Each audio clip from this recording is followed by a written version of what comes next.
Paul Seegert is a managing partner with PCS Advisers, and you say, who is that? It's a firm, a consulting firm on employee health care benefits, and I'm not going to talk to you about health insurance, but something that could involve your health, and maybe some activities by a foreign government that could affect your health if you let it. Let's go to the phone lines. Paul Seegert is there. Paul, good afternoon to you, sir. Good afternoon. Thanks for having me. Absolutely. Now, Paul, we're all used to talking about how Russia stole the election for Donald Trump 5 years ago and yada, yada, yada, and this and that. There is some evidence now about a mounted campaign to do what? What is it that Russia now is trying to do through some of their intelligence agencies?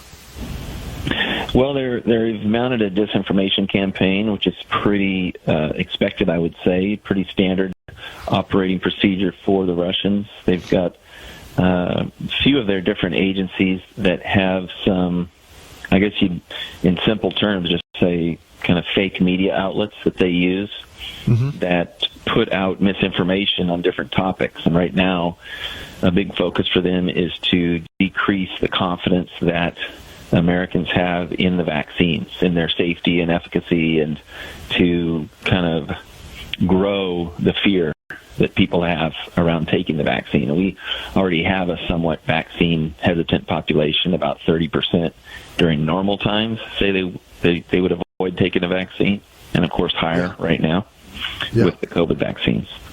Well, you know, and not only that, and I will get us off the rail here, Paul, but a couple of people sent me two different videos last week, you know, these online videos, so it must be true, where somebody said, they're saying there isn't even really COVID-19. There is no such thing. It's all a hoax. It's all a fake. It's smoke and mirrors. And these people say, I have a PhD in this, thus and so. Never gives his name. Never tells what company he's with. In fact, when I do background checks on where the video came from, and I do that, I find out that it's from a site that has been removed several times.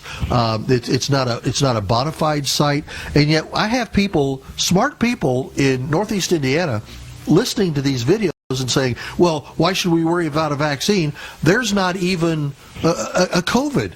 Now, I'm pretty sure, because it's not just here in the U.S., but Paul, I'm fairly certain we know COVID-19 does exist.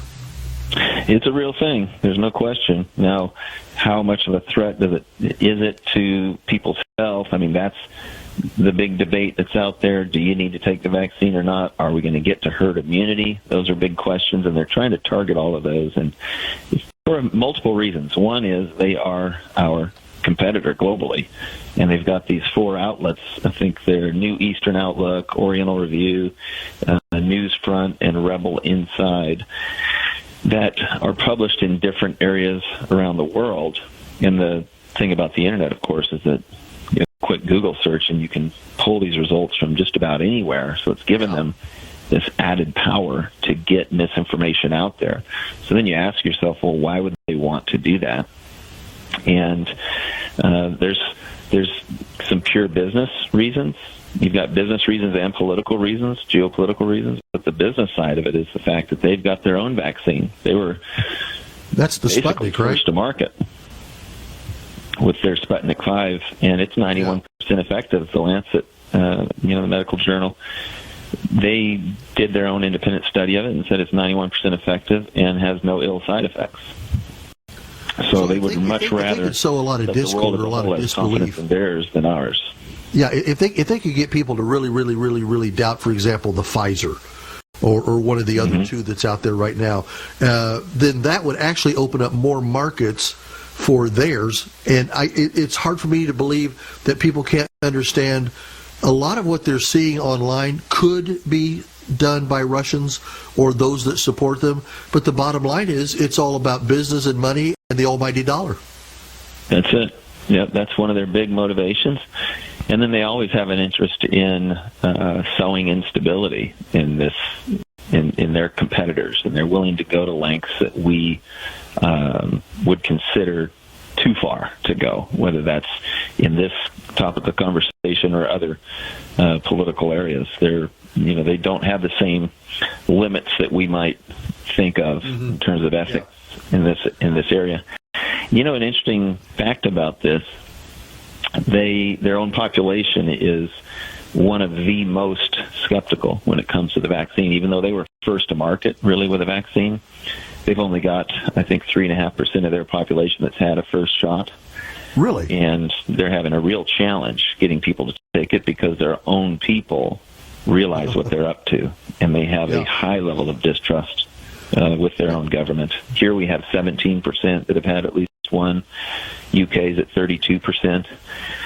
And when you look at another way of looking at it, surveys that they've done globally on people's willingness to take it, whether they've had the chance to or not, we're kind of in the middle of the pack. Brazil's at the top. 72% of Brazilians say, yes, I would take the vaccine. We're in the middle of the pack at 47, which is kind of shocking, and its own interesting conversation there. And Russia's down at the bottom of surveyed countries at less than 20% say they'll take it when given the opportunity.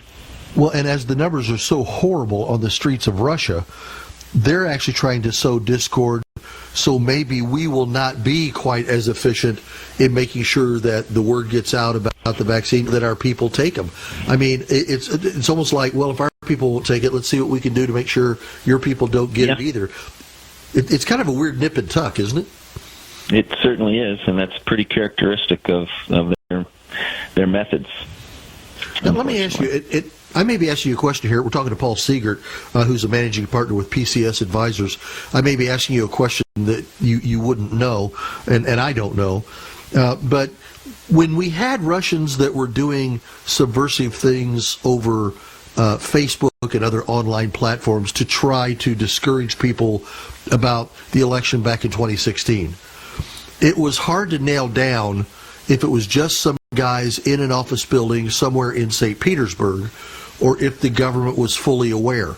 In Russia, would this be the same thing, or could the government actually be involved because the government would stand to make a lot of the money that would happen if their Sputnik 5 vaccine became a world leader? One of the parts of my background that lots of folks don't know about, I was a Russian intelligence analyst, or was in the military. That's the job I had initially before I got into healthcare. And it's my belief, and I think there's enough evidence out there to support it pretty resoundingly, that there is government involvement, Russian government involvement in this misinformation. A lot of what they've done is take stories that had some degree of truth and republish them without the whole picture.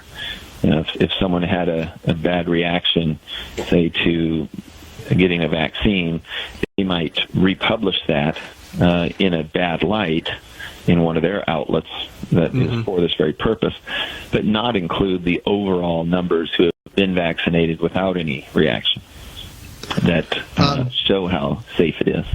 Yeah, well, I will tell you, of course, everybody around here has heard my story a blue million times.